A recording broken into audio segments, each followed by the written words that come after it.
Hey everyone, welcome to the channel. I'm Cora, and today we'll be taking a look at all of my Sarah Jessica Parker perfumes. I really should call them fragrances because I think anybody can wear them. I think life is short and you should wear what you want. On my channel, I review skincare, fragrances, and I sprinkle in a little bit of lifestyle every now and then. I do tend to spend a lot of time on my opinion of the fragrance before going over what the manufacturer says you should smell. Sarah Jessica Parker's got quite a few fragrances under her belt. She's got Lovely and its flankers.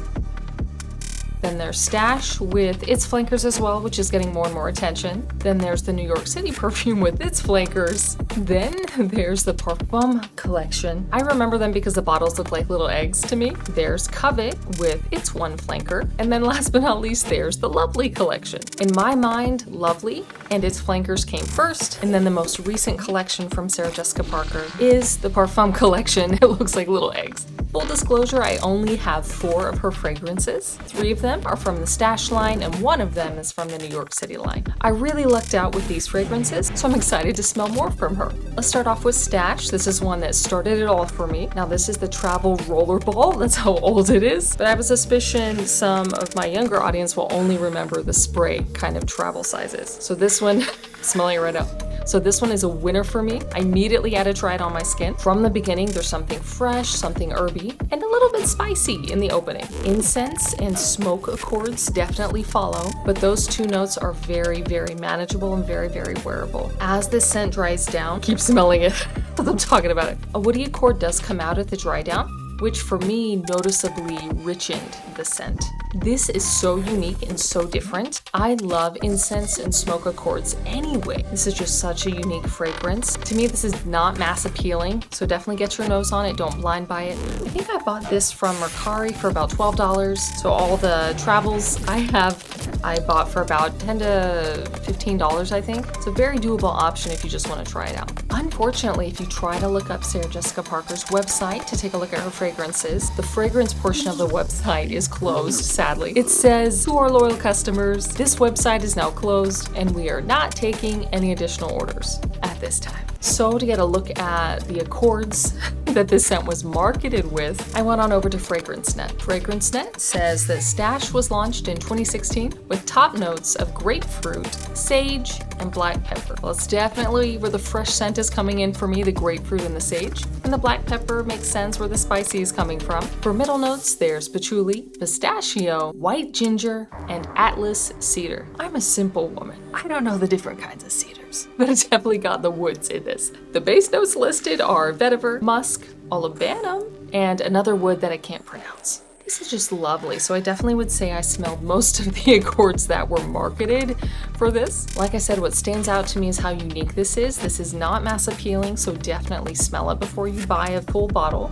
It's so unique though, and the grapefruit at the top, I never would have guessed that that's what it was, but it adds such a unique twist to this fragrance. Not gonna lie to you, the first couple times I smelled this, the grapefruit mixed with the incense and smoky vibe burned my stomach a little bit. It just took me a little bit to get used to it. It was definitely an odd feeling for me because I liked the scent, but my stomach would just flip the first couple times I smelled it. Right now though, that's not happening. So I'm not sure what that was, but just kind of to share my experience with you. I love this though. I would wear this anytime. I don't care if it's summer. Most people would probably wear this in the fall and winter and spring too. I just can't see the incense and the smoke accords that I'm getting doing very well in high heat. I'm gonna wear it in the summer. I'm gonna wear it. I love this. Fragrantica says the top 3 notes you should be getting are woody, aromatic, and fresh spicy. I would actually flip these and do them in the opposite order with fresh spicy on the top, aromatic in the middle, and woody at the bottom. Overall, this is a winner to me. Very, very underrated. I'm so glad I can still get my hands on it.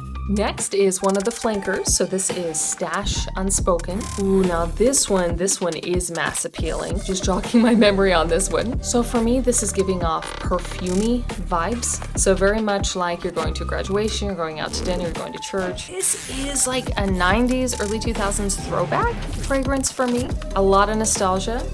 There's some florals in here. I'm not quite sure how to describe this if I'm being honest, besides like the florals and the perfumey vibe. This reminds me of a perfume my mom definitely wore in the 90s or early 2000s. This is so good though. This is mass appealing. I'm gonna wear this just for the nostalgia alone. To me, this would be good year round, but especially in the summer and the spring. So kind of like with the other fragrance, because the website shut down, I'm looking at FragranceNet to get an idea of what kind of accords were marketed with this scent. Launched in 2017, this fragrance has top notes of pink pepper and quince. My brain reads this, it's spelled Quince. My brain reads this as quince, like the number 15. I don't think it's quince, with middle notes of wisteria, peony, and honeysuckle. So I definitely got the florals there. Not hard to do though, I feel like anybody could detect those. With base notes of musk, olibanum, tonka bean, and sandalwood. This just smells perfumey to me. I'm not really getting the musk. Maybe it's the musk mixed with the other things. It smells like a nostalgic perfume to me. Now that I'm smelling it again,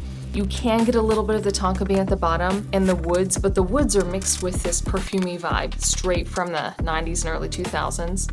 So I can't pick those things out by themselves if I'm being honest. On Fragrantica, they say the top 3 accords you should be smelling are floral, sweet, and fruity. While this is definitely sweet, it's more of a nectar from a flower kind of sweet, not like a sugar from a baked good kind of sweet. I definitely agree that the floral accord should be at the top. That's the first thing that hits me. But I would put something else in the middle. So floral, and then there's a fresh and a white floral more towards the bottom on Fragrantica. I would probably put some of those in the middle. Yeah, if I'm being honest, to my nose, I'm just smelling 2 things. I'm smelling a bunch of really nice, natural, kind of sweetened florals with this perfumey vibe straight out of the late 90s, early 2000s. Really well blended though, super well blended. I love this. For Stash Prive, I did get my hands on a full-size bottle. This was so reasonably priced on Amazon. Or was it Mercari? I forget where I got this from. I think I got this for between 14 and 20 bucks. I think the travel size is available, but it was so reasonable I just got the bottle. And I don't regret it. Of course, when I got this, I had to immediately try it on my skin. This is also mass appealing, but in the best way. This is a fresh floral blend. To my nose, I'm getting all 3 florals. I'm getting pink, yellow, and white, but the floral aspect is fresh. It's not overpowering. It's also lightly sweet. To me, these are very high quality florals for the price. The fresh accord in here leans towards air and water, if that makes sense. It smells fresh in the sense that air and water smell fresh, not in the sense of smelling soapy kind of fresh. I usually don't like florals. I'm a big fan of this though. The floral and fresh balance and the fact that the florals smell really natural and they're not synthetic smelling really sold me. As this dries down, a very light woody accord comes out, which is phenomenal. Definitely enhances the scent. After that, as it keeps drying down, there is a slight pepper or spice that I got. To me, this just makes the dry down a little more richer and a little more perfumey. Between the both of these, this one is more on the perfumey side and this one is more on the fresh spring floral side. I would definitely wear this in the spring and the summer. You could wear it in the fall, but it's definitely giving spring and summer vibes. To take it a step further, to me, this is spring in a bottle. This just smells like spring to me. It smells like we're going to brunch, we're going out shopping in a sundress. Released in 2017, the top notes mentioned on FragranceNet are pink pepper, grapefruit, and quince. Once again, my brain is reading that quince, with middle notes of Tunisian orange blossom and sage with a base of musk, Haitian vetiver, and birch. Okay, so being honest, I'm getting fresh from this, but I cannot pick out the orange. It doesn't stand out on its own. It is orange blossom, so maybe that's adding to the florals. I'm not picking up sage by itself, but this does smell fresh, so maybe the sage is blending in with the fresh or contributing to it. On Fragrantica, they say the top 3 accords you should be smelling are citrus,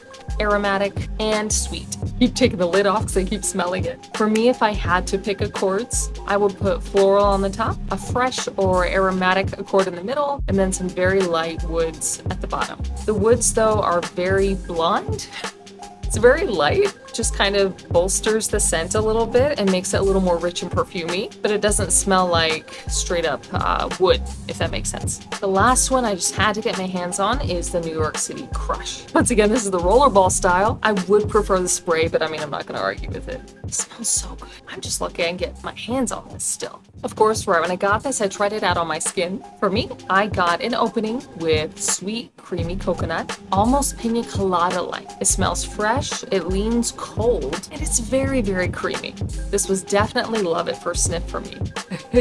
I know for the summertime, a lot of fragrances have been released that have like a fresh coconut smell, like a coconut and seawater smell. This is a creamy coconut smell. So this smells like milk or cream mixed with coconut, almost to the point of pina colada. There is a touch of something fresh in here that I can't really identify. It does smell more perfumey as it dries down. To me, this is a very elegant take on coconut. I love this. Fragrance Net says this was launched in 2017 with not very many accords. Vanilla, white flowers, and coconut are all that are mentioned. And you know what? This doesn't need very much else. On Fragrantica, they actually list more notes. I think because on Fragrantica you can vote, I think, right? So on Fragrantica, the top 3 accords are coconut, vanilla, and sweet. There is a lactonic note in the middle and a white floral towards the bottom. For me, I would redo the order of this. I disagree with it slightly. I would put coconut, lactonic, and white floral. That's the order I would put it in. This is phenomenal.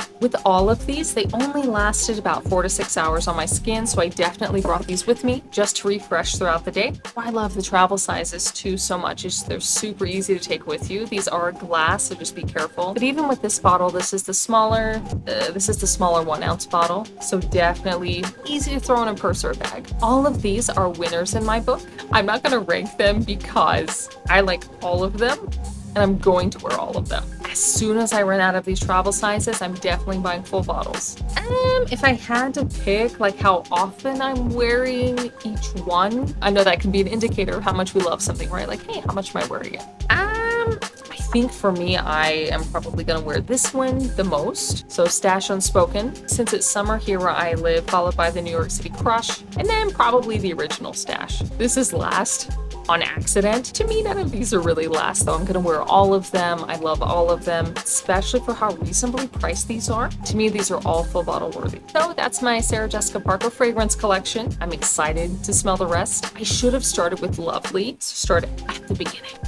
Gone through, but I was so impatient. I kept seeing Stash online when I would watch videos on celebrity fragrances, so I just had to get my nose on this. So I definitely started with Stash and the flankers, and then got the New York City one. Yeah, I'm definitely excited to get my nose on all the other Sarah Jessica Parker fragrances, even if it's just decant, so I can just smell it. Don't forget to like and subscribe, and I'll see you in the next one.